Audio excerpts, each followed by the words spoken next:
Hello बच्चों, कैसे हो आप सब? बढ़िया। मैं अनिल पारिक, रसायन विज्ञान व्याख्याता, आपका ऑनलाइन क्लास में स्वागत करता हूं। मैं आपको आज केमिस्ट्री का एक सबसे महत्वपूर्ण टॉपिक, सबसे अच्छा टॉपिक है, वो है अपना संकरण, वो पढ़ाऊंगा। अब ये अपने लिए महत्वपूर्ण क्यों है? क्योंकि बच्चों अपने लिए क्या है कि जब भी अपन केमिस्ट्री पढ़ेंगे, आप चाहे 11th में पढ़ो, 12th में पढ़ो या आगे जब भी आप केमिस्ट्री पढ़ोगे, तब आपको एक बात हमेशा कोई न कोई भी टीचर बोलेगा कि इस कार्बन का संकरण ये है, या आपको बोलेगा इस नाइट्रोजन का संकरण ये है, या आपको ऐसे बोलेगा कि इनमें ये संकरण पाया जाता है या ये संकृत कक्षक हैं। तो ऐसे ये हर एक पॉइंट पे, हर एक मोड पे आपको ये सब क्वेश्चन देखने को मिल जाएगा कि आप जब भी केमिस्ट्री पढ़ोगे आपको ये क्वेश्चन जरूर देखने को मिलेगा कि इसका संकरण ये है। तो इसको जानने के लिए सबसे पहले अपन बात करेंगे कि संकरण होता क्या है। देखो, संकरण को अपन पढ़ेंगे दो तरीकों से पढ़ेंगे। एक तो तरीका कि अपन संकरण के बारे में पढ़ेंगे कि पहले संकरण क्या होता है। एक अपन इसका पढ़ेंगे फॉर्मूले से, कि आपको देखते ही कोई भी आपको मॉलिक्यूल दे दे, उसको देखते ही आप संकरण कैसे पहचानोगे कि हाँ इसके अंदर संकरण है। मैक्सिमम 5 सेकेंड में आप उसका आंसर दोगे। बस आपको ये वीडियो शुरू से लेके अंत तक धीरे धीरे देखते जाओगे ना, वैसे वैसे आपको ये समझ में आ जाएगा कि कैसे अपन ने संकरण। अभी आपके लिए ये नाम थोड़ा नया नया है, आपको नया लग रहा है, लेकिन जैसे ही अपन आपके वीडियो में बढ़ेंगे आपको ये एकदम से समझ में आ जाएगा। तो चलिए अब अपन शुरू करते हैं अपनी क्लास। तो देखो, संकरण होता क्या है, सबसे पहले अपन बात करेंगे बच्चों कि संकरण क्या होता है। तो इसके लिए अपन जानते हैं कि संकरण की परिभाषा पहले। तो इसमें क्या होता है कि कोई भी परमाणु है, क्या बोल रहा हूं, परमाणु, कोई भी एक परमाणु है, उसके परमाणुीय कक्षक या उसके कक्षक आपस में मिलते हैं।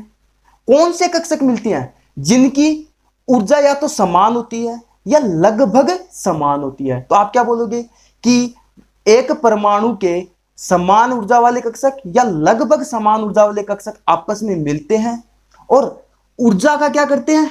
पुनर्वितरण करते हैं। ऊर्जा का पुनर्वितरण करते हैं और उतने ही कक्षकों का निर्माण करते हैं जिनकी ऊर्जा क्या होती है? समान होती है। उनका आकार भी क्या होता है? समान होता है। इसी को जो कक्षकों का निर्माण हुआ है उसे अपन बोलते हैं संकृत कक्षक। और ये जो सारी प्रक्रिया बन रही है कि ऊर्जा का पुनर्वितरण हो रहा है, यही क्या कहलाती है? संकरण कहलाती है। तो एक बार ध्यान से इस परिभाषा को वापस सुनो। क्या कि कोई एक परमाणु है, उस परमाणु के समान या लगभग समान ऊर्जा वाले कक्षक आपस में मिलते हैं और ऊर्जा का पुनर्वितरण करते हैं और समान आकार व समान ऊर्जा के उतने ही कक्षकों का निर्माण करते हैं। उन कक्षकों को अपन संकृत कक्षक कहते हैं तथा जो ये प्रक्रिया होती है उसे अपन संकरण कहते हैं। यह था बेटा अपना संकरण की परिभाषा, है ना। अब देखो, मेन पॉइंट है कि इसमें कुछ अपने को पॉइंट जानने हैं कि अपन संकरण निकालेंगे कैसे। तो इसके लिए सबसे पहला पॉइंट अपना होगा कि अपन संकरण हमेशा केंद्रीय परमाणु का निकालते हैं। किसका? केंद्रीय परमाणु का संकरण। अब आपके दिमाग में क्वेश्चन आएगा कि सर ये अपन केंद्रीय परमाणु को कैसे पहचानेंगे, कि हमें केंद्रीय परमाणु का संकरण कैसे निकालना है। तो उसके लिए देखो, केंद्रीय परमाणु जैसे अपने पास NH3 है, क्या है? NH3। अब आपको बोले कि इसमें संकरण बताओ, तो आप किसका बताओगे? तो आप बताओगे नाइट्रोजन का। कैसे? कि जब भी देखो ये नाइट्रोजन इन 3 हाइड्रोजन को अपने से बांध के रख रखा है। इस नाइट्रोजन ने इन 3 हाइड्रोजनों को अपने से बांध कर रख रखा है, इसीलिए ये क्या है? केंद्रीय परमाणु। और अगर आप बताओ, जैसे अपन बताएं CH4 कार्बन, तो इसमें किसका बताओगे? कार्बन का। और अब एग्जांपल लें, अपन लेंगे SF4, तो इसमें किसका बताओगे? सल्फर का। तो अपन जब भी संकरण की कोई पूछे कि संकरण बताना, तो किसका बताओगे? हमेशा केंद्रीय परमाणु का संकरण बताते हैं। अब सेकेंड पॉइंट कि ठीक है सर कि केंद्रीय परमाणु का संकरण, यह समझ में आ गया कि केंद्रीय परमाणु हमें पता कैसे लगाना है। ठीक है, अब बात आती है कि इस केंद्रीय परमाणु में हमें पता होना चाहिए कि उसके पास संयोजी इलेक्ट्रॉन कितने हैं। क्या? दूसरा पॉइंट है कि संयोजी इलेक्ट्रॉन का पता होना चाहिए। संयोजी इलेक्ट्रॉन। अब बात आती है कि ये संयोजी इलेक्ट्रॉन क्या होते हैं। तो संयोजी इलेक्ट्रॉन पता होने के लिए आपको क्या जानना होगा? आपको पहले पीरियोडिक टेबल याद होनी चाहिए। तो अब यहाँ पे देखो पीरियोडिक टेबल बहुत बड़ी हो जाती है, याद रखना बहुत मुश्किल हो जाता है। तो उसको आसान बनाने के लिए आपको एक तरीका बताता हूँ कि सबसे पहले अपन बात करते हैं कि संयोजी इलेक्ट्रॉन क्या होते हैं। कि संयोजी कोष में जो इलेक्ट्रॉन होते हैं ना, क्या संयोजी कोष में जो इलेक्ट्रॉन होते हैं वो ही क्या कहलाते हैं, संयोजी इलेक्ट्रॉन कहलाते हैं। अब संयोजी कोष क्या होता है, देखो क्या बोला मैंने कि संयोजी कोष में जो इलेक्ट्रॉन होते हैं वो संयोजी इलेक्ट्रॉन होते हैं। लेकिन ये संयोजी कोष कौन सा है कि देखो अब अपने नाइट्रोजन है, केंद्रीय परमाणु, अपने पास क्या केंद्रीय परमाणु नाइट्रोजन है।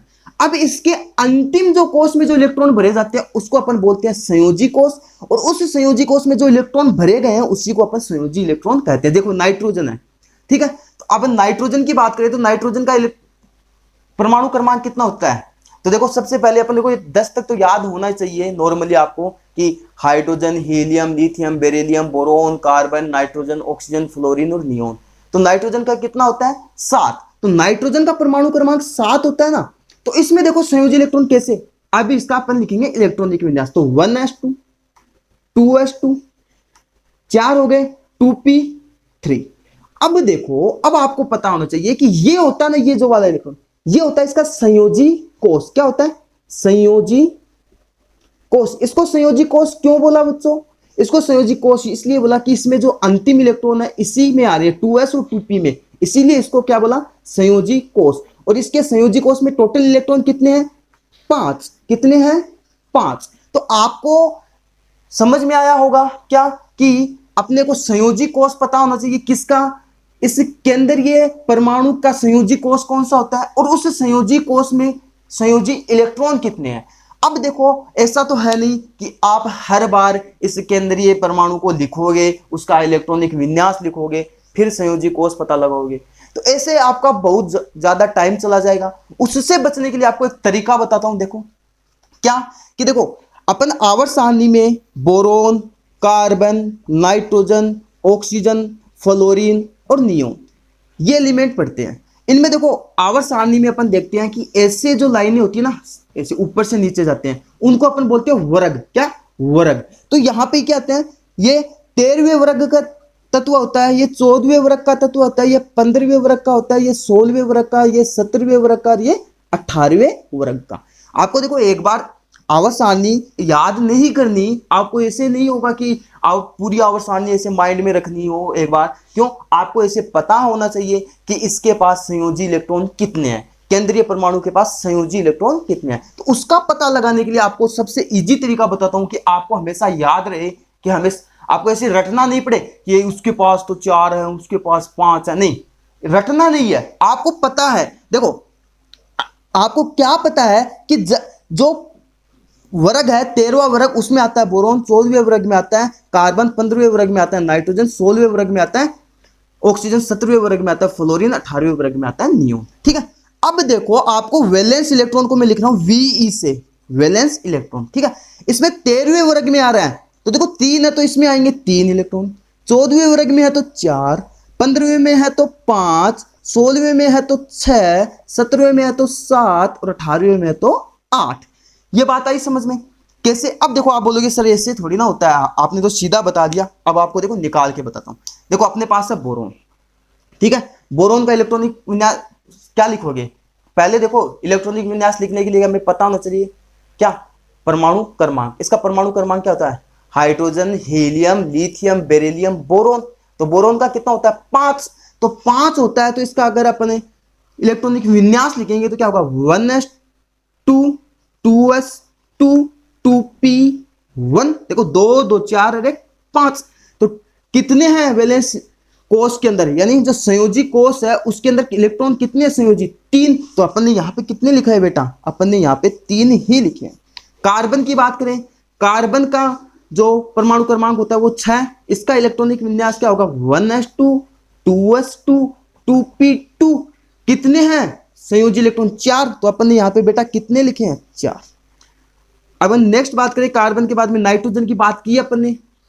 ऑक्सीजन की बात करें, ऑक्सीजन का होता है 8। तो इसका इलेक्ट्रॉनिक विन्यास लिखेंगे तो क्या होगा 1s2 2s2 2p, कितने हो गए 4। तो कितने हो गए टोटल 6 भाई, 2 और 4 कितने हो गए टोटल 6। तो इसमें अपन ने यहाँ पे कितने लिखे 6।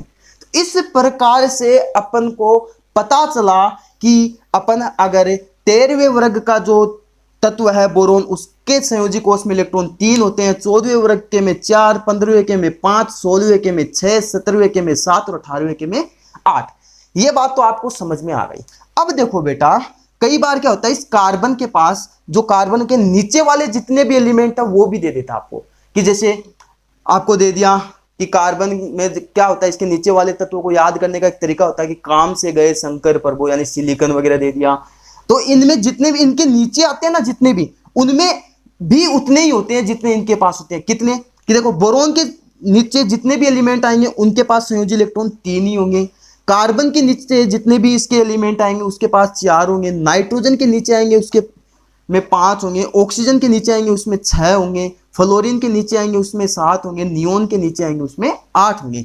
अब देखो काम से आपको कौन कौन से देता है, कौन कौन से क्वेश्चन पूछ लेता है वो बता देता हूं मैं आपको। देख तो नाइट्रोजन है, तो नाइट्रोजन क्या क्या होता है, न पीते ऐसे सभी बीड़ी। तो आपको नाइट्रोजन और फास्फोरस याद रखना है। तो फास्फोरस के पास भी कितने होते हैं 5। ठीक है, आपको इस ऑक्सीजन वाले के नीचे वाला भी पूछ लेता है, ओ सलमा सिलेगी तेरी पॉकेट। तो उसमें आता है आपके सल्फर का, तो सल्फर के पास कितने होते हैं 6। तो आपको कोई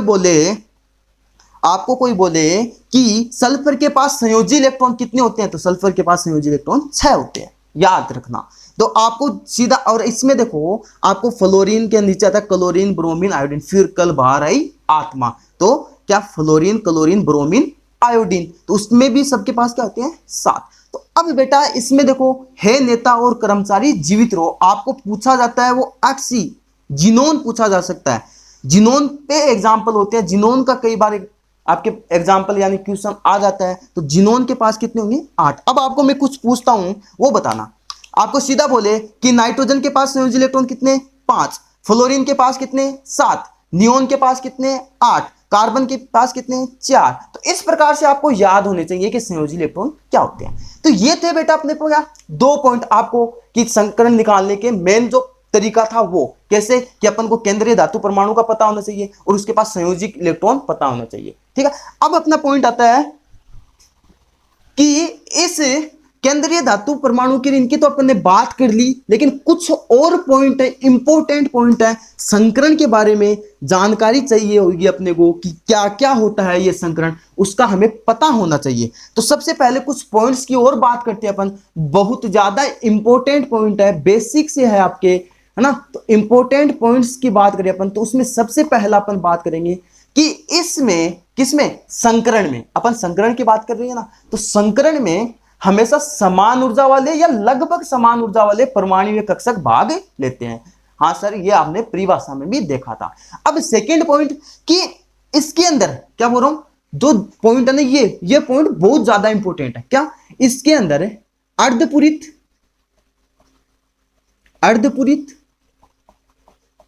पूर्णपूरित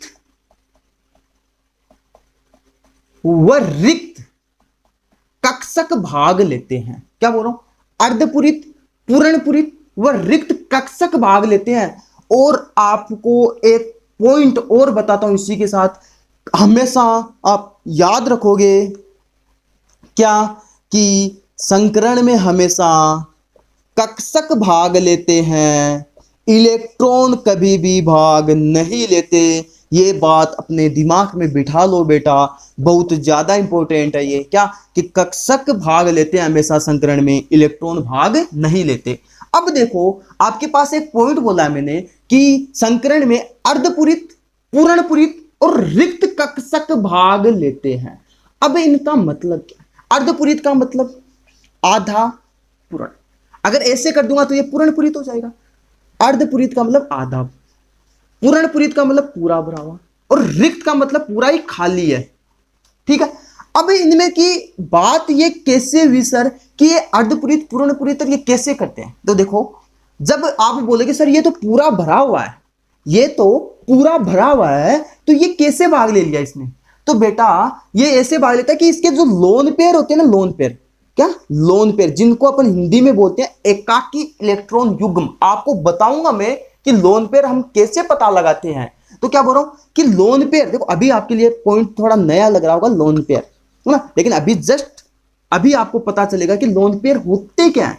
तो क्या कि लोन पेयर होते हैं वो बंद बनाने में भाग ले लें, तब क्या होता है कि पूर्ण पूरित कक्षक भाग ले लिया। रिक्त कब भाग लेंगे, जब, देखो रिक्त कब भाग लेंगे कि एक परमाणु है, उसके तो इलेक्ट्रॉन है उसके पास, लेकिन दूसरा उसके पास रिक्त कक्षक पड़े हैं, तो उस रिक्त कक्षक में जो भरे हुए हैं या जो इसके पास अर्धपूरित है वो अपने इलेक्ट्रॉन दे दे, जिसके पास इलेक्ट्रॉन है वो अपने इलेक्ट्रॉन दे दे, और उसके साथ उप सह संयोजक बंध बना लेता है। क्या, उप सह संयोजक बंध। और बच्चों उप सह संयोजक बंध को अपन केमिस्ट्री में जो कोऑर्डिनेट बॉन्ड बोलते हैं, इसको ऐसे दर्शाया जाता है, उप सह संयोजक बंध को ऐसे दर्शाया जाता है। तो ये थे पॉइंट, और ये अर्धपूरित कक्षक होते हैं, ये भी क्या होते हैं, बंध बनाने में भाग लेते हैं। तो ये हमें पता होना चाहिए कि संकरण में अर्धपूरित, पूर्णपूरित तथा रिक्त कक्षक भाग लेते हैं। अब आपको बताता हूं कि लोन पेयर क्या होते हैं। तो देखो बच्चों, अभी अपन ने देखा नाइट्रोजन की बात की थी NH3 में, ठीक है, इसके पास संयोजी इलेक्ट्रॉन कितने होते हैं बताओ आप, सोचो। नाइट्रोजन कौन सी में आता है, 15वें वर्ग की फैमिली में, कितने होते हैं, 5 होते हैं, ठीक है सर, हमें पता चल गया संयोजी इलेक्ट्रॉन उसके पास 5 है, ठीक है। अब देखो इसने बॉन्ड कितने बना रखे हैं बेटा, नाइट्रोजन है, इस नाइट्रोजन के साथ कितने हाइड्रोजन जुड़े हैं, 3, अरे 3 ही तो जुड़े हैं, बचे कितने, 2 इलेक्ट्रॉन बच गए, तो 2 बॉन्ड और बना सकता है। तो क्या होगा, इसके पास ये लोन पेयर के रूप में रहते हैं, क्या रहते हैं, लोन पेयर के रूप में। भाई 2 इलेक्ट्रॉन है, 1 इलेक्ट्रॉन और 1 इलेक्ट्रॉन, तो टोटल कितने, 2 इलेक्ट्रॉन। इन 2 इलेक्ट्रॉन का एक जोड़ा बनता है, क्या, 2 इलेक्ट्रॉनों का एक पेयर बनता है, एक जोड़ा बनता है, उसे ही अपन बोलते हैं लोन पेयर, एकाकी इलेक्ट्रॉन युग्म। तो इसको ऐसे दर्शाते हैं, जिसको अपन ऐसे लिखते हैं, ठीक है। क्या, 2 इलेक्ट्रॉन्स का एक जोड़ा बनता है, उसी को अपन बोलते हैं लोन पेयर, यानी एकाकी इलेक्ट्रॉन युग्म। तो आया समझ में कि लोन पेयर कैसे हुआ। जैसे अपने को ये H2 का पूछ ले, तो ये O, ये H, ये H। अब आप बताओ इस ऑक्सीजन के पास कितने संयोजी इलेक्ट्रॉन हैं, तो आप बोलोगे सर इसके पास 6 संयोजी इलेक्ट्रॉन होते हैं, 2 इसने बॉन्ड बना लिए, तो बाकी कितने बचे अपने पास, 4। अगर 4 बचे तो मैं 4 को देखो ऐसे लिख रहा हूं, 1 2 3 4, कितने लोन पेयर हो गए, 2 का 1 जोड़ा, तो कितने जोड़े, 2 जोड़े, तो 2 जोड़े हैं तो कितने लोन पेयर, 2 लोन पेयर होते हैं इसे, ठीक है। ये हमें पता होना चाहिए लोन पेयर कैसे निकालते हैं। आई बात समझ। तो ये था बेटा अपना कि अपने को लोन पेयर भी पता चल गया कैसे लोन पेयर होते हैं। अब बेटा जो अगला पॉइंट आता है वो भी इंपॉर्टेंट पॉइंट है संकरण के बारे में। क्या कि देखना, संकरण में क्या बोल रहा हूं कि संकरण में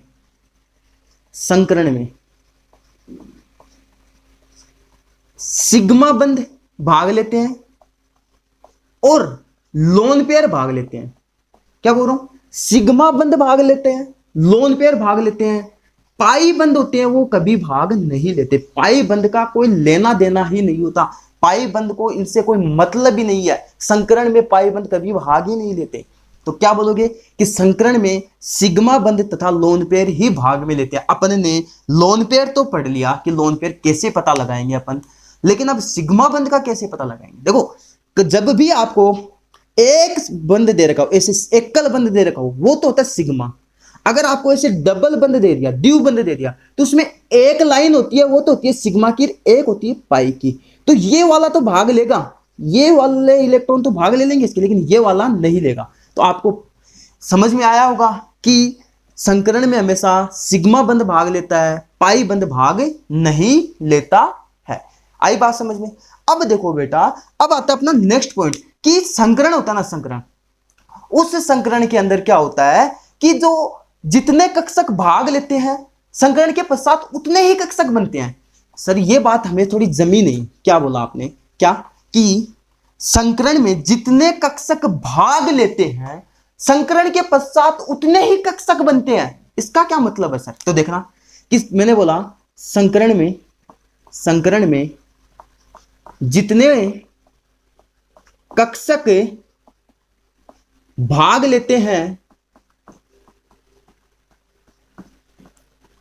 उतने ही कक्षक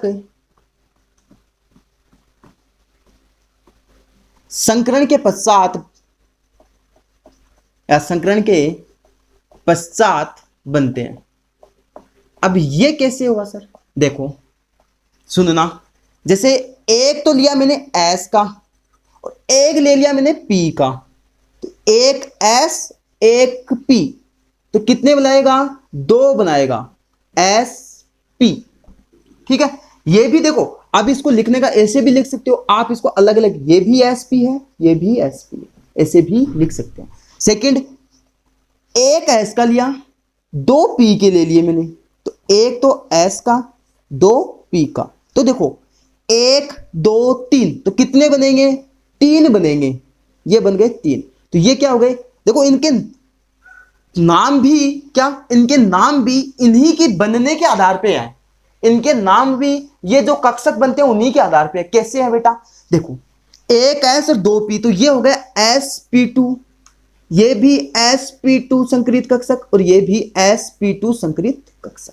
ठीक है, अब देखो 3 लिए थे, 3 ही बने हैं, तो यही बोला था कि जितने कक्षक भाग लेते हैं उतने ही कक्षक बनते हैं।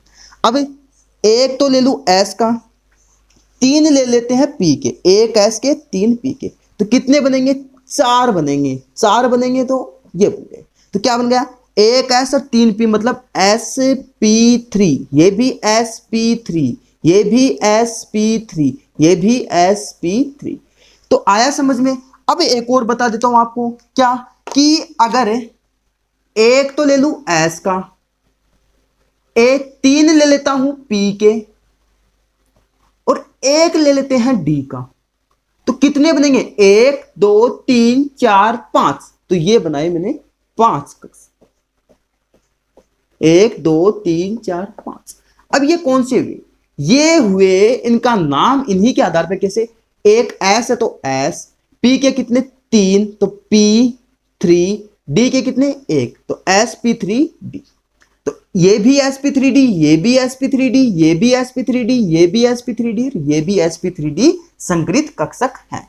तो आया समझ में कि जितने कक्षक अपन ने लिए हैं उतने ही कक्षक संकरण के पश्चात बनते हैं।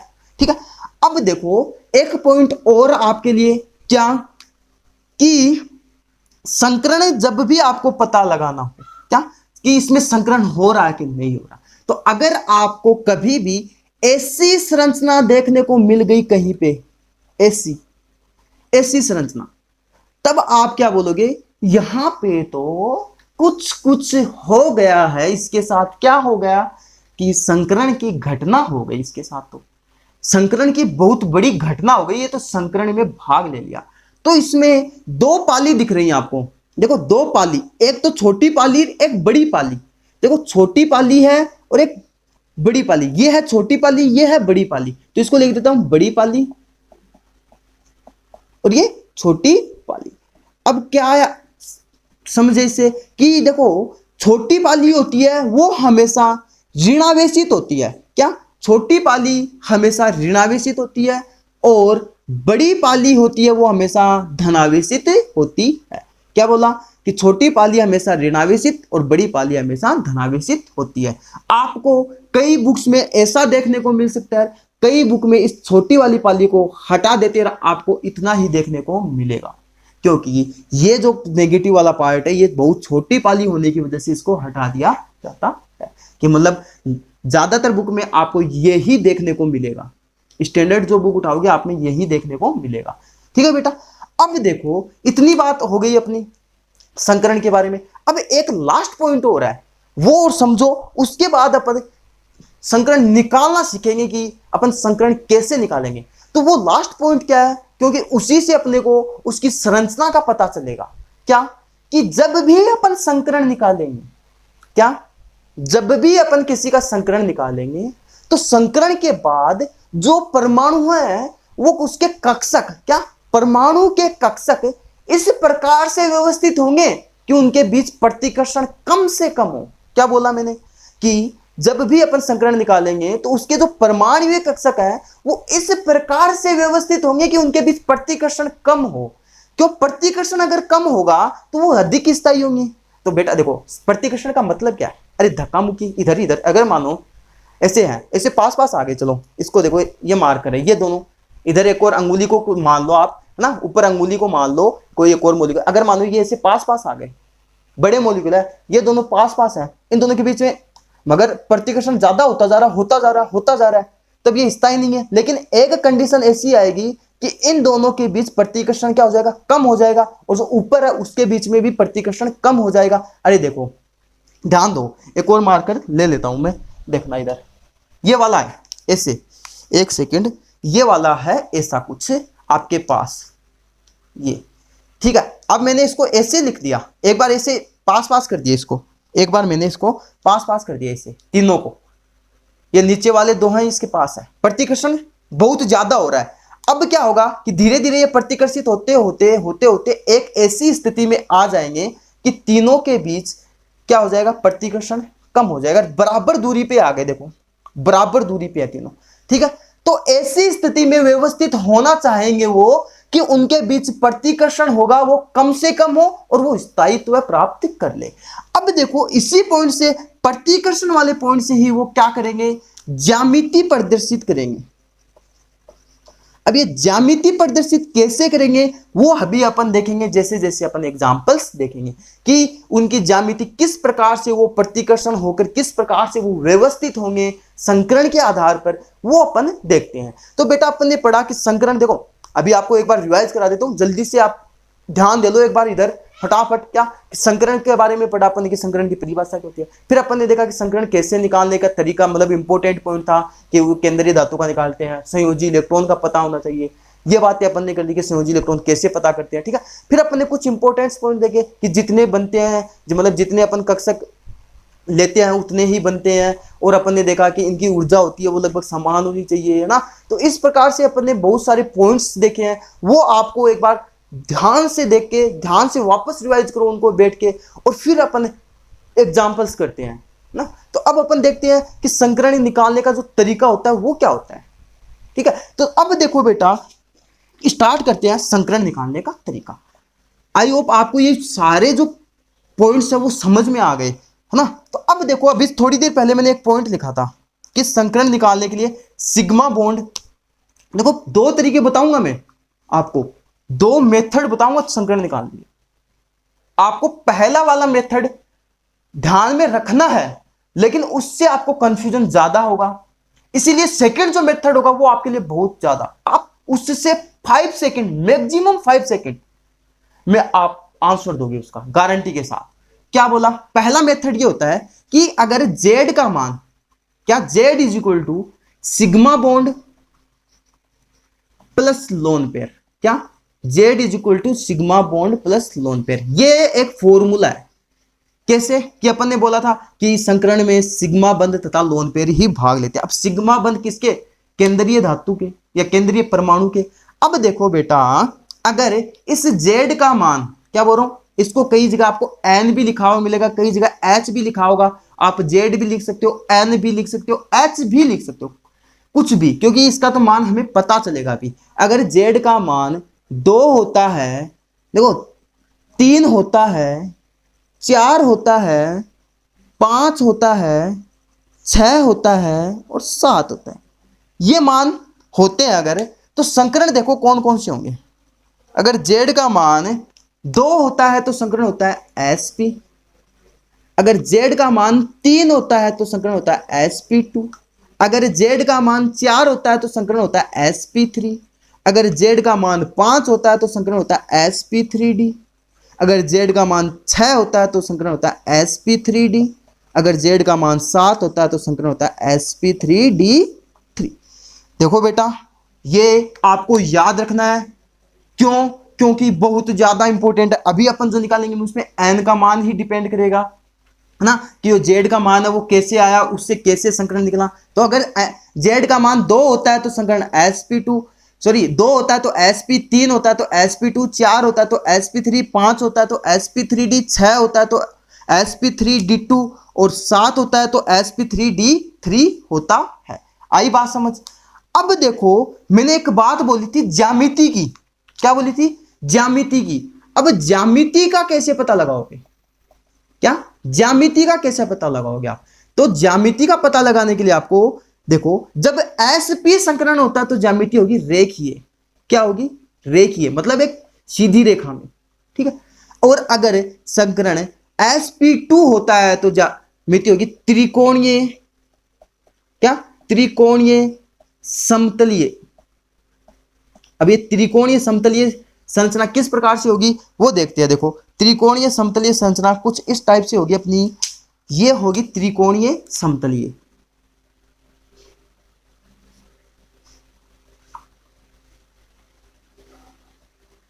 ये होगी अपनी त्रिकोणीय समतलीय संरचना, ठीक है। ये क्या है? त्रिकोणीय समतलीय। अब n का मान अगर 4 हो, संकरण sp3 हो तो ज्यामिति होती है वो होती है चतुष्फलकीय। क्या होती है? चतुष्फलकीय। फलकीय, ठीक है। अब चतुष्फलकीय संरचना कुछ किस प्रकार की होगी? चतुष्फलकीय संरचना कुछ इस प्रकार से होगी, मैं इसको इधर लिख देता हूं। ये तो थी त्रिकोणीय, इस टाइप से तो त्रिकोणीय, देखो इसको फिर ऐसे मिलाया ही तो है बेटा, है ना। अब इसमें क्या होगा? चतुष्फलकीय का मतलब ये वाली पॉइंट होगा। अब इसको देखो आपस में मिलाएंगे तो कुछ इस प्रकार से मिलेगी, इस प्रकार से, है ना।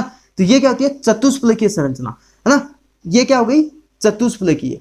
और नेक्स्ट आती है कि अगर संकरण sp3d हो तब क्या होगा? तब होगी अपनी संरचना, यानी जो ज्यामिति होगी वो होगी अपनी त्रिकोणीय। क्या होगी? त्रिकोणीय द्विपिरामिडीय। क्या? त्रिकोणीय द्विपिरामिडीय, ठीक है। अब ये त्रिकोणीय द्विपिरामिडीय का मतलब कि देखो इधर बनाता हूं, ध्यान देना। ये थी अपनी क्या? त्रिकोणीय संरचना। क्या थी? त्रिकोणीय संरचना, ठीक है। इसमें अगर एक लाइन ऊपर एक लाइन नीचे, मतलब एक तल के ऊपर एक तल के नीचे, अरे देखो ये बोर्ड पे है, ठीक है। एक तो इसके पीछे बोर्ड की साइड और एक इसके आगे की साइड। ऐसे ग्रीन वाले मार्कर तो पीछे की साइड मान लो, ब्लैक वाला मार्कर आगे की साइड, इस प्रकार से, है ना। तो ये क्या होगी? त्रिकोणीय द्विपिरामिडीय।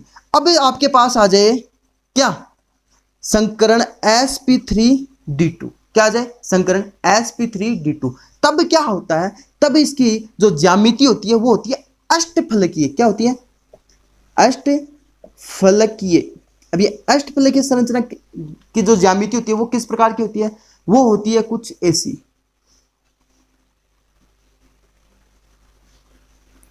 इस प्रकार से। ये होती है अष्टफलकीय, मतलब 8 फलक होते हैं, है ना। 4 ऊपर 4 नीचे, इस प्रकार से, ये है ना। और फिर आती है अपनी नेक्स्ट क्या? sp3d3। अगर संकरण sp3d3 होता है तो उसकी ज्यामिति होती है पंचकोणीय द्विपिरामिडीय। क्या? पंचकोणीय द्विपिरामिडीय। अब ये पंचकोणीय द्विपिरामिडीय किस प्रकार से होती है देखना, इनको मिटा रहा हूं, ध्यान दो इधर। क्या? यह होती है इस प्रकार से,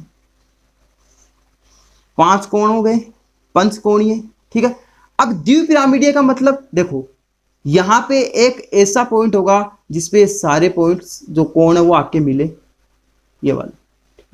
अब इसमें देखो, एक लाइन तो इसके पीछे की साइड, एक इसके आगे की साइड। इसको मैं ब्लैक से लिख देता हूं तो आपको पता चल जाएगा,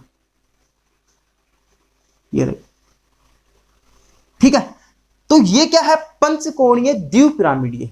तो बेटा अब आपको क्या याद रखना है कि देखो, आपको जो पॉइंट याद रखना है वो है कि अगर z का मान 2 होता है तो sp3 होता है तो sp2, है ना। तो 4 होता है तो sp3 5 होता है तो sp3d 6 होता है तो sp3d2 7 होता है तो sp3d3। ज्यामिति रेखीय, त्रिकोणीय, समतलीय, चतुष्फलकीय, त्रिकोणीय, द्विपिरामिडीय, अष्टफलकीय, पंचकोणीय द्विपिरामिडीय। अब आप बोलोगे सर हमें ये क्यों बता रहे हो ज्यामिति? क्योंकि आपको क्वेश्चन बोल दे कि आपको देखो, आपने कोई मॉलिक्यूल निकाला, आपने कोई कक्षक का मतलब संकरण निकाल लिया आपने, ठीक है। कोई आपको एग्जाम्पल दिया और उसका संकरण निकाल लिया, लेकिन आपको एग्जाम में संकरण ना पूछ के आपको बोल दे कि इसकी ज्यामिति क्या होगी, तब तो संकरण निकालने के बाद हमें ज्यामिति का पता होना चाहिए, है ना। तो वो ज्यामिति का पता होना चाहिए, इसीलिए मैंने ये लिखा आपको। अब देखो निकालते कैसे हैं, अब देखो निकालते कैसे हैं, ये इरेज कर रहा हूं, ध्यान देना। तो अब अपन देखते हैं एग्जांपल्स की तरफ बढ़ते हैं। तो एग्जांपल्स की तरफ बढ़ने के लिए सबसे पहले आपको एक पॉइंट बताता हूं, वो याद रखना। क्या कि ऑक्सीजन होता है ना, ऑक्सीजन वो केंद्रीय धातु के साथ या केंद्रीय परमाणु के साथ हमेशा हमेशा क्या हमेशा डबल बॉन्ड बनाता है, मतलब द्विबंध बनाता है। अब देखो आपको एग्जाम्पल नंबर फर्स्ट की बात करते हैं अपन। सबसे पहले आता है SO3, पहला एग्जाम्पल आता है अपना SO3। तो इसमें देखो क्या होगा, इसकी ज्यामिति कुछ इस प्रकार से, इसकी संरचना लिख देता हूं आपको मैं, SOO3। ठीक है, अब देखना बच्चों क्या कि सल्फर है, सल्फर के पास सबसे पहले देखते हैं वैलेंस इलेक्ट्रॉन। तो ये कौन से फैमिली में आता है, ये आता है देखो ओ सलमा सिलेगी तेरी पॉकेट। तो उसमें किस में आता है, ऑक्सीजन वाली में। ऑक्सीजन कौन सी में आता है, 16वें वर्ग में। तो इसके पास कितने हैं वैलेंस इलेक्ट्रॉन, 6। तो इस सल्फर के पास भी कितने होंगे, 6। इसके पास 6 है। तो देखना किस प्रकार से इसने बॉन्ड बना रखे हैं। सल्फर के पास 6 वैलेंस इलेक्ट्रॉन है। तो इस देखो एक बंद में एक इलेक्ट्रॉन और एक इसके पास 2 4 2 6। तो कितने 6 इलेक्ट्रॉन भाग ले लिए इसने। ठीक है, अब देखो मैंने बोला था कि जब आपको डबल बंद दे रखा है तो उसमें एक तो सिग्मा होता है, एक पाई होता है। तो देखो sigma pi sigma pi sigma pi. तो अब बताओ टोटल सिग्मा बंद कितने, 1 2 3। लोन पेयर कितने इसके पास, 0। क्यों, क्योंकि सारे के सारे जो वैलेंस इलेक्ट्रॉन थे उससे उसने बॉन्ड बना लिए। जितने वैलेंस इलेक्ट्रॉन थे उतने ही उसने बॉन्ड बना लिए। अब देखो टोटल मान कितना आ रहा है अपने पास, 3 आ रहा है। तो संकरण क्या होगा, sp2। क्या होगा, sp2। और sp2 संकरण की जो ज्यामिति होती है वो क्या होती है, त्रिकोणीय समतलीय। तो देखो कुछ इस प्रकार से त्रिकोणीय समतलीय। ठीक है, अब नेक्स्ट एग्जांपल अपन देखें। अगर नेक्स्ट एग्जांपल की अपन बात करें, सेकंड जो एग्जांपल है वो अपना H2O। क्या, H2O, जल देवता की बात करते हैं अपन। किसकी, जल देवता की। तो देखना इस एग्जांपल में केंद्रीय परमाणु कौन सा, ऑक्सीजन। ठीक है, इस ऑक्सीजन ने कितने बंध बना रखे हैं, 2। ठीक है सर, अब बताओ ऑक्सीजन के पास वैलेंस इलेक्ट्रॉन मतलब संयोजी इलेक्ट्रॉन कितने, 6। बंध कितने बना रखे हैं, 2 के साथ ही बंध बना के, तो कितने बच गए, 4। तो ये इस प्रकार से इसको ऐसे दर्शा दो, है ना, कितने हो गए, 4। तो इस 4 में से देखो अब आपको लिखना है वही काम, क्या, sigma bond plus lone pair. अब ये सिग्मा है ये भी सिग्मा, कितने हैं, 2। लोन पेयर कितने, 2 भाई, 1 2। टोटल नंबर कितना, 4। और टोटल नंबर अगर 4 है तो संकरण sp3। और sp3 संकरण होता है तो उसकी संरचना किस प्रकार की होती है, चतुष्फलकीय फलकीय। ठीक है, अब अपन नेक्स्ट एग्जांपल देखें। अब अपना जो नेक्स्ट एग्जांपल आता है वो आता है, देखो क्या, अगर आपको एग्जांपल ये दे दे NH3, क्या दे दे, NH3। तो NH3 के अंदर आप संकरण निकालना किसका, इस नाइट्रोजन का। तो देखो क्या करोगे, नाइट्रोजन NHHH। ठीक है, ये 3 हाइड्रोजन।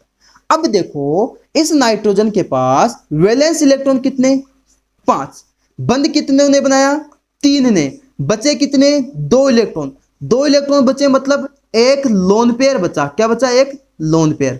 तो एक लोन पेयर को ऐसे लिख देते हैं, ये लिखा लोन पेयर। ठीक है, अब निकालते हैं इसका संकरण। तो इसका संकरण निकालने के लिए देखो सिग्मा सिग्मा सिग्मा, कितने, 3 तो सिग्मा, 1 लोन पेयर, टोटल कितने, 4 होता है। तो संकरण sp3, क्या, sp3।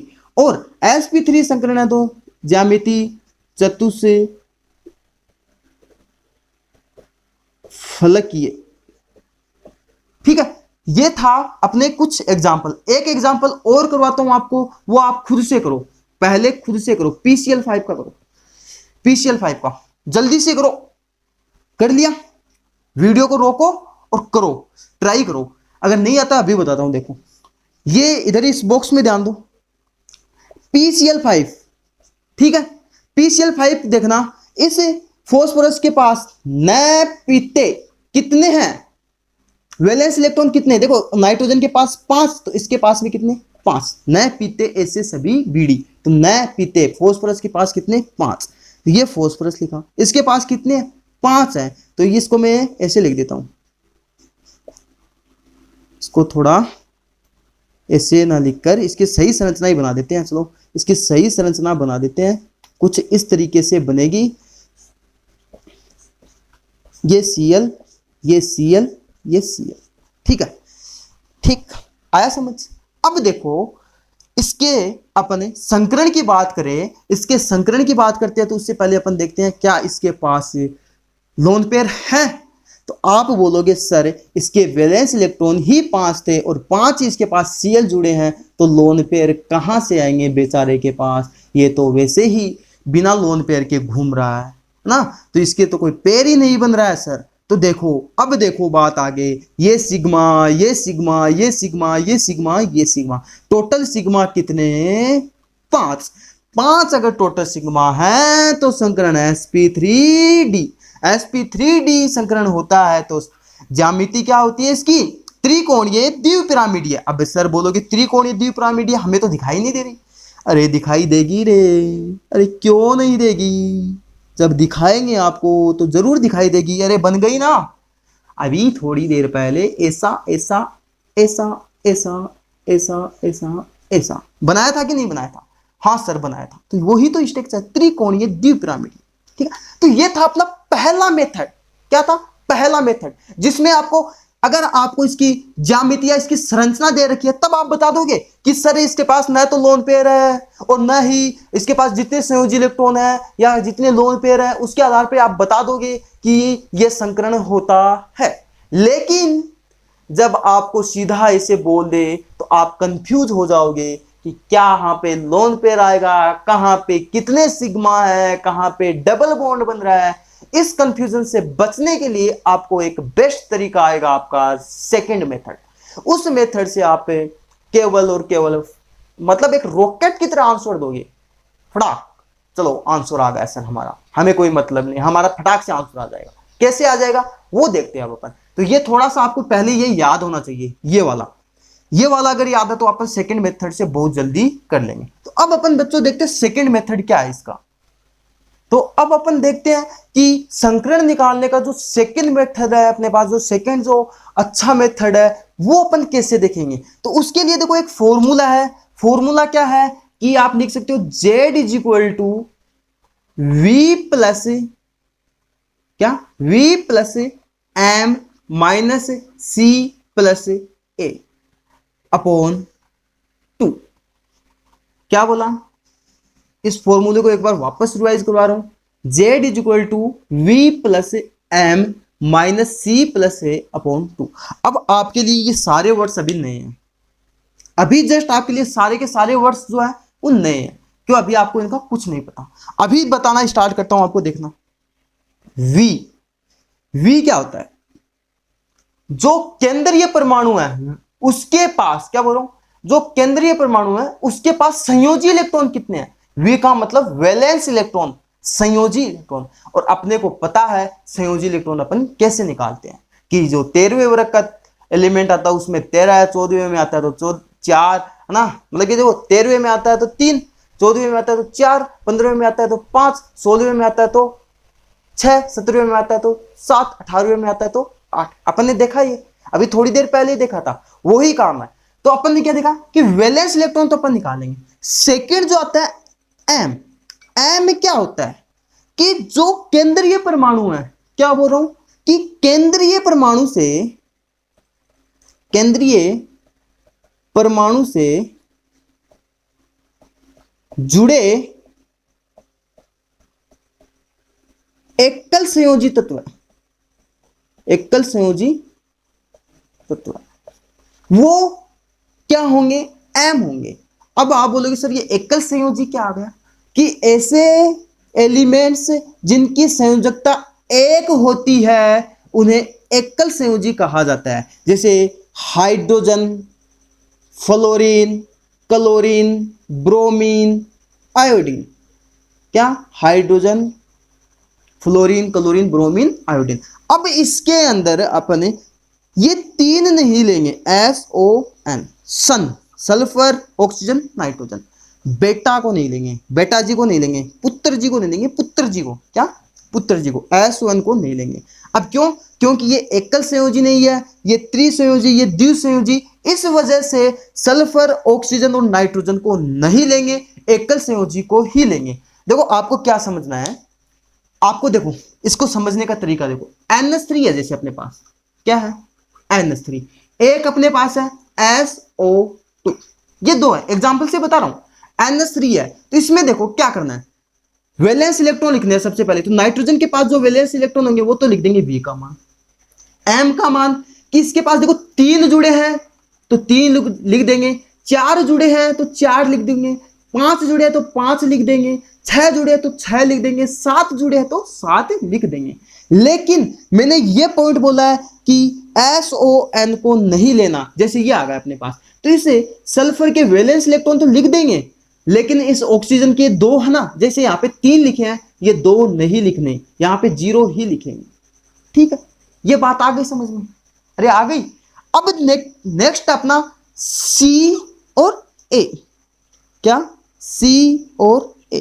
C का मतलब होता है केटायन, और केटायन को हिंदी में बोलते हैं धनावेश या धनायन, और A का मतलब होता है एनायन, जिसे बोलते हैं ऋणावेश या ऋणायन। ठीक है, तो अब देखना इनको भी पहचानना बहुत ज्यादा जरूरी होता है। क्या कि अगर धनावेश है, अगर किसी के ऊपर धनावेश है, जैसे CH4+ है या आपको CH3- दे रखा है, ये पहचानना हो तब क्या करोगे? तो देखना, अगर ऐसे दे रखा हो या आपको दे दे NO2+ दे दे, है ना, या SO4 2- दे दे, इस प्रकार से आपको पहचानना हो कि ये माइनस और प्लस दे रखा है, इससे कैसे करेंगे? तो देखो, अगर आपको धनावेश दे रखा है तो इनके धनावेश और ऋणावेश दे रखा है तो इनके परिमाण ही लेने हैं, क्या, परिमाण लेने हैं, चिन्ह नहीं लेने। जैसे यहां पे -2 दे रखा है तो -2 नहीं लेना, यहां पे 2 ही लेना है। +1 है ये तो ओनली 1 ही लेना है, प्लस नहीं लेना। -1 है तो ओनली 1 ही लेना है, माइनस नहीं लेना। अब देखो ऐसे आपको कैसे याद रखोगे इसको, कि अगर धनावेश दे रखा है, जैसे प्लस दे रखा है तो आप क्या करोगे, देखो यहाँ पे प्लस दे रखा है यहाँ पे, तो यहाँ पे देखो -C आ रहा है, मतलब माइनस करना, तो आप क्या याद रखोगे? ऐसे कंफ्यूज ना हो कि अगर प्लस दे रखा है तो माइनस करना है, और अगर माइनस दे रखा है तो प्लस करना, उल्टा करना है। कंफ्यूज नहीं होना है बेटा, कंफ्यूज बिल्कुल भी नहीं होना, ध्यान से। क्या, अगर प्लस दे रखा है तो उल्टा कर दो, माइनस कर दो, और अगर माइनस दे रखा है तो प्लस कर दो। इससे हमें क्या करेंगे, ये जो अपना जो तरीका है ना, ये आपको 2-3 एग्जांपल करने के बाद आप 5 सेकंड में आंसर दोगे। सबसे पहले देखो, आपको एक और बात बताता हूं, जब तक, क्या बोल रहा हूं, जब तक आपको एग्जाम्पल में प्लस या माइनस नहीं दे रखा है किसी भी मॉलिक्यूल पर, है ना, तब तक ये C और A काम में मत लेना। इतने से ही काम हो जाएगा आपका V+M/2, इसी से काम हो जाएगा, V+M/2। और अगर प्लस और माइनस दे दिया तो ये काम में लेने पड़ेंगे। ठीक है, अब देखो Z का मान अभी थोड़ी देर पहले देखा था अपन ने, क्या, कि Z का मान अगर 2 आता है, 3, 4, 5, 6, 7, 2 आता है sp, 3 आता है sp2, 4 आता है sp3, 5 आता है sp3d, 6 आता है sp3d2, 7 आता है sp3d3। इनकी ज्यामिति भी देखी थी, sp की रेखीय, त्रिकोणीय समतलीय, चतुष्फलकीय, त्रिकोणीय द्विपिरामिडीय, अष्टफलकीय, पंचकोणीय द्विपिरामिडीय। तो ये बातें अपन कर चुके हैं। अब अपन चलते हैं इस फॉर्मूले के अनुसार एग्जाम्पल्स पे, इस फॉर्मूले के अनुसार एग्जाम्पल्स पे। तो एग्जाम्पल्स करने से आपको आइडिया हो जाएगा कि कितना इजी है ये। देखना, सबसे पहले अपन बात करते हैं BF3 की, पहला एग्जाम्पल अपना BF3। ठीक है, इस फॉर्मूले के अनुसार चलेंगे। इसमें पहले V का मान कैसे निकालोगे? वैलेंस इलेक्ट्रॉन, बोरोन के पास वैलेंस इलेक्ट्रॉन कितने होते हैं? 13वें वर्ग में आता है तो कितने? 3, तो लिख दिए 3। प्लस कितने जुड़े हुए हैं? 3 बट्टे तो कितने आ गए बेटा? 3। क्या होगा संकरण? sp2। अरे 3 होता है तो संकरण क्या होता है? sp2। और अगर इसकी ज्यामिति की बात करें तो क्या होगी? इसकी त्रिकोणीय समतलीय होगी। तो ज्यामिति आप लिख लेना कोष्टक में, त्रिकोणीय समतलीय। Second example CH4। तो क्या होगा संकरण? कार्बन के वैलेंस इलेक्ट्रॉन कितने? 4। जुड़े हुए कितने हैं? 4। m का मान कितना है यहाँ पे? 4। देखो C और A को काम में नहीं ले रहा मैं। अरे क्यों काम में लेंगे बेटा? जब अपने को नेगेटिव और पॉजिटिव चार्ज दे ही नहीं रखा है ना। तो क्या 4 अपॉन, तो कितने हो गए? 8/2 4। 4 होता है तो संकरण sp3। sp3 की ज्यामिति चतुष्फलकीय। आ रहा है समझ में? अब देखो नेक्स्ट एग्जांपल अपना क्या? Boron carbon. अब अपन देख लेते हैं NH3 में नाइट्रोजन के पास वैलेंस इलेक्ट्रॉन कितने? 5, क्योंकि ये 15वें वर्ग की फैमिली में आता है। तो कितने हो गए? 5। जुड़े हुए कितने? 3/2। कितने हो गए? 4। 4 होता है तो संकरण sp3। ठीक है। अब देखो आप इसे फटाक से कैसे आंसर दोगे? देखो नाइट्रोजन के पास हमें पता हो जाना चाहिए अब कितने वैलेंस। 5 + 3/2 कितना? 4। 4 होता है तो संकरण sp3 आपको। अब नेक्स्ट एग्जांपल दे दे आपको, फोर्थ H2O। क्या दे दे? H2O। आप एक केंद्रीय परमाणु कौन सा? ऑक्सीजन। ऑक्सीजन के पास वैलेंस इलेक्ट्रॉन कितने? 6। उसके साथ जुड़े कितने हैं? 2। 8। 8 में 2 का भाग 2 कितने आ गए? 4। 4 आ गए तो संकरण sp3। तो ऐसे आपको जल्दी से आ जाना चाहिए। कितने वैलेंस इलेक्ट्रॉन? 6। जुड़े हुए कितने? 2 अपॉन 2 कितने आ गए? 4। तो संकरण हो गया sp3। आया समझ में? अब नेक्स्ट एग्जांपल चले अपन नेक्स्ट एग्जांपल की ओर।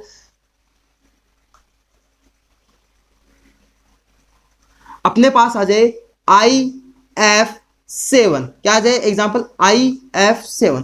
अब बोलोगे सर ये IF7 तो देखो फ्लोरीन, क्लोरीन, ब्रोमीन, आयोडीन। केंद्रीय परमाणु कौन? आयोडीन। तो आयोडीन होता है वो 17वें वर्ग में आता है। तो उसके पास वैलेंस इलेक्ट्रॉन कितने? 7। और जुड़े हुए कितने उसके पास? 7/2 कितने हो गए?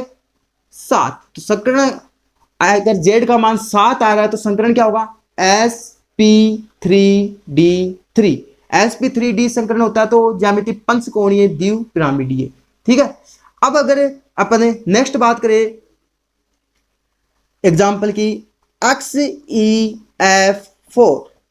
XeF4 की बात करें तो ये कौन से में आता है? Xe ये आता है 18वें वर्ग में। है नेता और कर्मचारी जीवित, Xe जीवित रहो, है ना। जिनोन होता है वो 18वें वर्ग में आता है। तो उसके वैलेंस इलेक्ट्रॉन कितने? 8। जुड़े हुए कितने उससे? 4/2 टोटल कितने? 12। 12 पे 2 का भाग दिया कितने? 6। 6 आता है तो संकरण sp3d2। क्या हो गया? sp3d2। sp3d2 में ज्यामिति क्या होती है? ज्यामिति होती है उसकी अष्टफलकीय। ठीक है। और अगर अपन एग्जांपल की बात करें जैसे SF6। क्या? SF6 की बात करें तो SF6 में कौन सा होगा भाई? ओ सलमा। तो कौन सी में आता है? वर्ग कौन से में आता है? ऑक्सीजन वाले में, मतलब 16वें वर्ग में। 16वें वर्ग में आता है तो वैलेंस इलेक्ट्रॉन कितने? 6। ठीक है। जुड़े हुए कितने? 6/2 आया समझ में? इज इक्वल टू कितने आ गए? 6। तो संकरण sp3d2। तो इस प्रकार से अपन संकरण निकाल सकते हैं। कि कैसे अपन संकरण निकालते हैं, फटाफट अपन ऐसे जल्दी से इसका आंसर दे सकते हैं। आप कैसे? देखो आपको XeF4 आपको याद हो अब तो याद हो जाना चाहिए कि 18वें वर्ग में आता है। तो 18वें वर्ग में मतलब 8 इलेक्ट्रॉन, 8 और 4 जुड़े हैं तो क्या हो गया? 12। 12 में 2 का भाग दिया कितने आ गए? 6। 6 होता है तो संकरण sp3d2 होता है। इसी प्रकार से SF6 बोले तो SF6 का मतलब कितने? 6 वैलेंस इलेक्ट्रॉन, 6 और 6 से जुड़े हुए हैं तो 12। 12 में तो sp3d2 संकरण हो जाता है। तो ये थे अपने कुछ एग्जांपल्स। अब देखो अपन और एग्जांपल्स की बात करते हैं। तो अपने पास अब ये कुछ एग्जांपल्स है, 12 एग्जांपल्स हैं।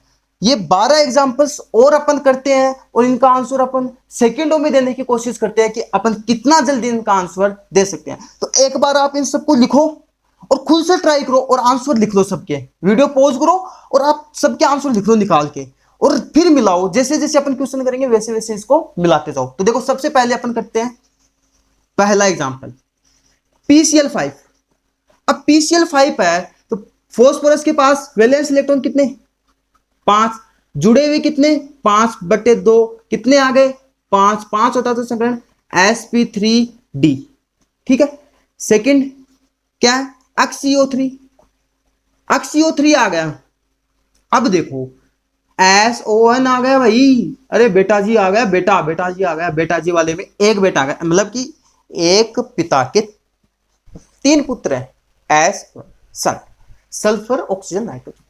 ऑक्सीजन आ गया तो इसको काम में नहीं लेना है क्योंकि एकल संयोजी है ही नहीं, एकल संयोजी है ही नहीं तो इसको काम में नहीं लेंगे। तो कितने इसके पास टोटल वैलेंस इलेक्ट्रॉन 8/2, कितने हो गए 4, 4 होता है तो संकरण sp3।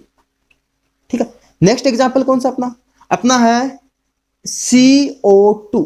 अब बेटा CO2 आ गया, ये एग्जांपल आपको बहुत काम का है, इंपॉर्टेंट है, आपको बहुत काम आएगा, है ना। तो कार्बन के पास वैलेंस इलेक्ट्रॉन कितने 4 और इसके पास आगे जोड़ने नहीं है अपने को, ऑक्सीजन काम में लेने ना, तो /2 कितना हो गया 2, 2 होता है तो संकरण sp। ठीक है, अगला एग्जांपल अपने पास है SO3 सल्फर ओ सल्मा 6/2, 3 sp2। अगला एग्जांपल, अब देखो अगला एग्जांपल आया काम का, तो NH4+। ये आ गया, इतनी देर तो V+M/2 से काम हो रहा था आपका, लेकिन अब जो बात आई है काम की वो NH4+ में आई है। इसको कैसे सोल्व करोगे, देखो V का मान लिखो पहले, तो V का मान कितना 5, जुड़े हुए कितने हैं एकल संयोजी तत्व 4। अब मैंने बोला था कि अगर प्लस होता है तो उसका उल्टा, अगर एक प्लस है तो उसमें क्या कर दो, एक माइनस कर दो। अगर 2 प्लस है तो मतलब 2 प्लस है तो 2 माइनस कर दोगे, अगर 3 प्लस है तो 3 माइनस कर दोगे। इसी प्रकार से अगर -1 है तो एक उसमें 1 जोड़ दोगे, अगर -2 है तो 2 जोड़ दोगे, अगर -3 है तो 3 जोड़ दोगे। अगर देखो अब यहां पे देखो, यहां पे क्या +1 तो यहां पे क्या कर दोगे -1/2। 5 से 4 9 -1 8/2 क्या आ गया 4, 4 होता है तो संकरण sp3 आ गया। ऐसे निकालना था। अब देखो इसी प्रकार से ये अगला एग्जांपल CH3- कार्बन के पास वैलेंस इलेक्ट्रॉन कितने, अरे 4, जुड़े हुए कितने 3 और नेगेटिव चार्जर कितना 1, तो इस पे जोड़ देंगे /2, कितने हो गए 8/2 बराबर 4, तो संकरण sp3। नेक्स्ट एग्जांपल अपना क्या है, अपना है NO2+, यहां पे लिखता हूं देखो क्या NO2+ और एक है अपने पास NO2-।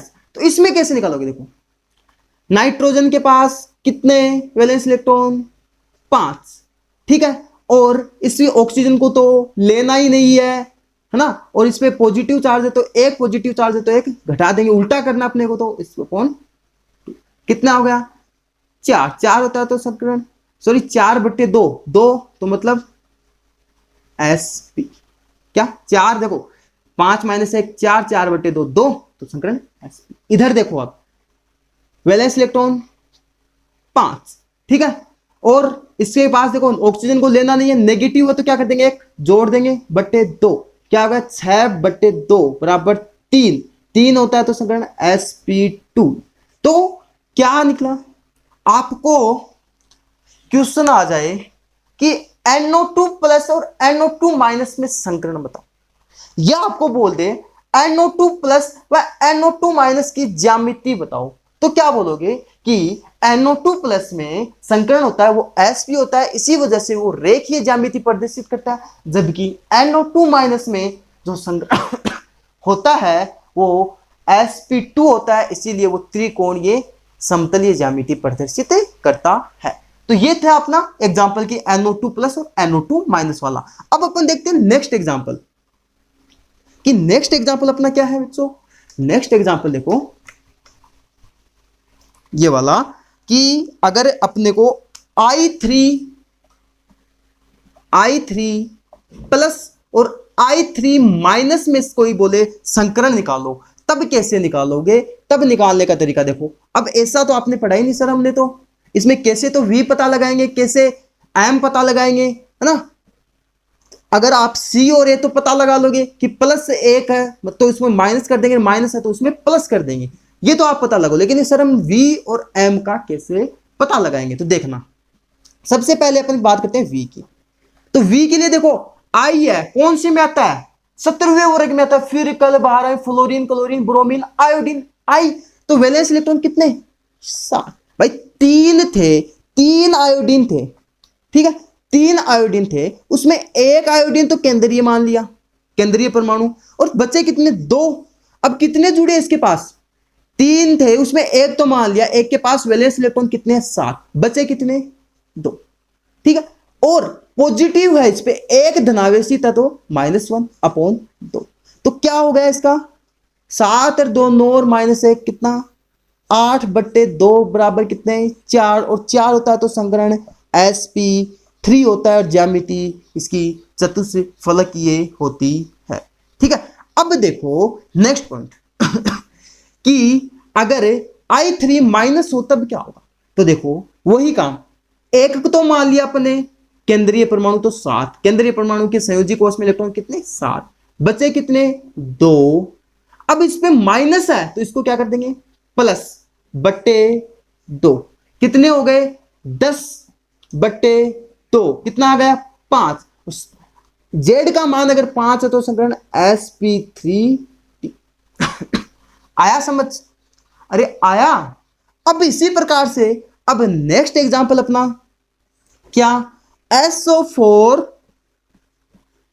2- क्या? SO4 2-। अब SO4 2- में देखो, निकालो खुद से। सल्फर है, सल्फर के वैलेंस इलेक्ट्रॉन, अरे अब तो याद हो जाने चाहिए। क्या? सल्फर के वैलेंस इलेक्ट्रॉन क्या होंगे? ये देखो 6। कैसे? ऑक्सीजन वाली फैमिली में आता है, 16वें वर्ग में आता है। 16वें वर्ग में ओ सलमा सिलेगी तेरी पॉकेट, है ना। तो 16वें वर्ग में आता है, और ऑक्सीजन को अपने को काम में नहीं लेना है। -2 है तो इसको +2 कर देंगे, /2 कर देंगे, तो कितने आ गया? 4। और 4 होता है तो संकरण sp3 होता है। आ गया समझ?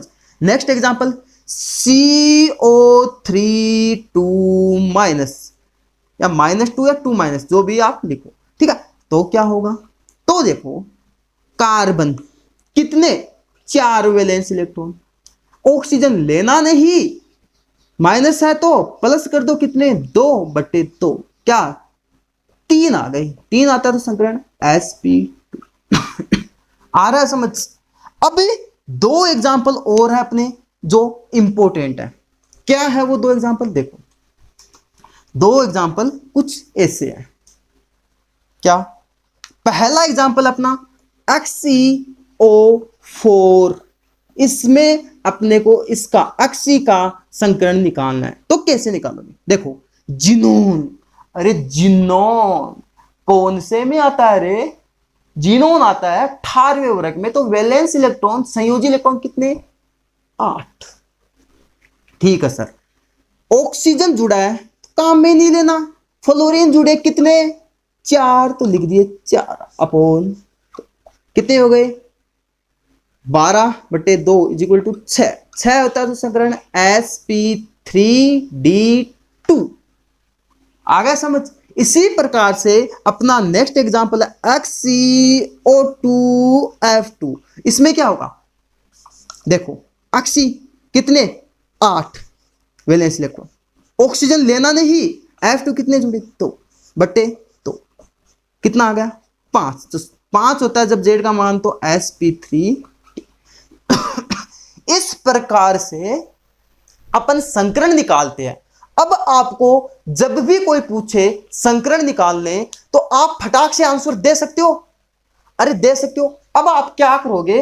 अपन ने जितने भी एग्जाम्पल किए ना, जितने भी एग्जाम्पल, उन एग्जाम्पल्स को एक बार लिखो कॉपी में, और बिना देखे, एकदम से बिना देखे करने की कोशिश करो। और ऐसे फॉर्मूले से नहीं, अपने माइंड में करने की कोशिश करो कि 4+2/2, 4-2/2, इस प्रकार से अगर करने की कोशिश करोगे, आप जितने ज्यादा एग्जाम्पल्स करोगे आपकी प्रैक्टिस अच्छी हो जाएगी और आपके क्वेश्चन एकदम से, मतलब आपको ऐसे पूछेगा कोई कि आप इसमें बताओ XCO3 में संकरण बताओ अक्सी का, तो आप फटाक से आंसर दोगे सर ये संकरण होता है।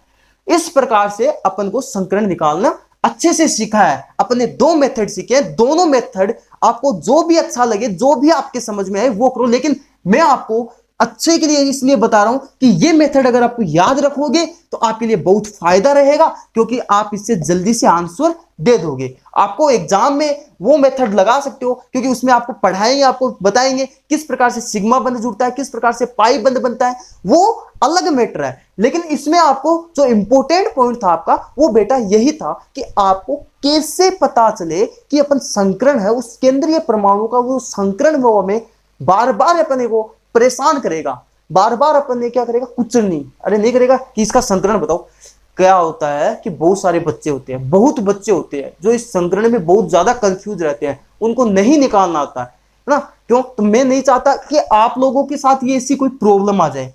आप लोग इसको सीखो और जितने ज्यादा हो सके उतने क्वेश्चन करो, और अगर फिर आपको समझ में नहीं आ रहा तो आप बताओ कि सर हमें इस एग्जाम्पल्स में संकरण निकाल के बताओ कैसे निकालते हैं, है ना। तो ये है संकरण निकालने का तरीका।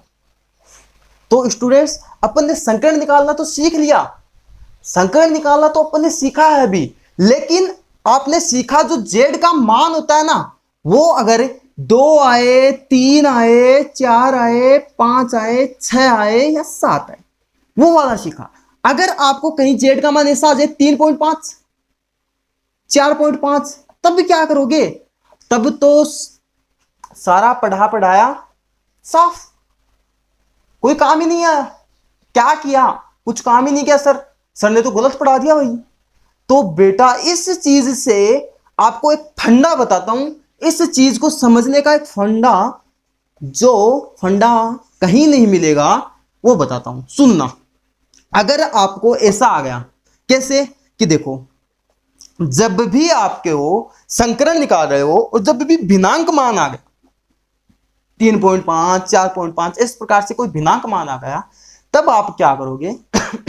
तब आप अगर देखो, अगर मानो 3.5 आ रहा है, ठीक है, अगर मानो 3.5 आ रहा है और उस केंद्रीय परमाणु से अगर अधिक विद्युत ऋणी तत्व जुड़ा है, उस केंद्रीय परमाणु से अधिक विद्युत ऋणी जुड़ा है, तो आगे वाली तरफ चल जाओगे। क्या? अगर मानो 3.5 आ रहा है और उसके साथ कोई अधिक विद्युत ऋणी जुड़ा है, जैसे कार्बन और फ्लोरीन है, ठीक है, तो इस कार्बन और फ्लोरीन में फ्लोरीन की विद्युत ऋणता ज्यादा होती है, हाँ, तो किसके, अगर 3.5 मान आ रहा है इसका, तो आप चले जाओगे 4 की तरफ। और अगर मानो इस 3.5 से में आ तो रहा है 3.5 ही, लेकिन विद्युत ऋणता उसकी कम है, तो आप 3 की तरफ चले जाओगे। देखो कैसे बोल रहा हूं मैं, एग्जाम्पल से करते हैं अपन, कि एग्जाम्पल कैसे करेंगे, कि किस प्रकार से। उससे पहले आपको एक बात बता देता हूं, विद्युत ऋणता वर्ड लिया मैंने, काम क्या लिया? विद्युत ऋणता एक शब्द काम में लिया। तो आप विद्युत ऋणता को कैसे समझोगे कि आवर्त सारणी में सबसे ज्यादा जो विद्युत ऋणता होती है वो इस 3 की होती है, FON, फोन। आप वैसे फोन की स्पेलिंग PHON ही लिखते हो, लेकिन ये आपको नहीं रखना, ये फोन। फ्लोरीन, ऑक्सीजन, नाइट्रोजन, सबसे ज्यादा होती है फ्लोरीन की, फिर ऑक्सीजन की, और सबसे कम, इन तीनों में से सबसे कम होती है नाइट्रोजन की। औरों से ज्यादा होती है, लेकिन इन तीनों का क्रम होता है, इन तीनों में सबसे कम होती है नाइट्रोजन की। अपन एक एग्जांपल लेते हैं, CF3। क्या लेते हैं? CF3। इसमें देखो संकरण निकालना है, तो वो ही काम करो अपन। क्या? इस कार्बन के पास वैलेंस इलेक्ट्रॉन कितने? 4, जुड़े हुए कितने? 3/2। कितना आ गया? अरे कितना आ गया? 3.5। सर ये तो ना 3 रहा ना 3.5 रहा, हमें तो बीच में ही रख दिया सर आपने। हम आंसर दे भी तो क्या दे? तो देखो, इस कार्बन की तुलना में इस फ्लोरीन की विद्युत ऋणता ज्यादा है, तो मैंने क्या बोला था, अगर इसकी विद्युत ऋणता ज्यादा है तो आगे की तरफ चले जाओगे, मतलब 4 कर दोगे। 4 कर दोगे तो संकरण sp3। अगर ऐसा आ जाए CH3-, तब क्या करोगे? 4 + 3, सॉरी CH3 आ जाए आपके पास, CH3- नहीं, CH3 आ जाए तो बटे, तो तो क्या करोगे, ये भी 3.5 आ गया, ये भी क्या आ गया 3.5 आ गया।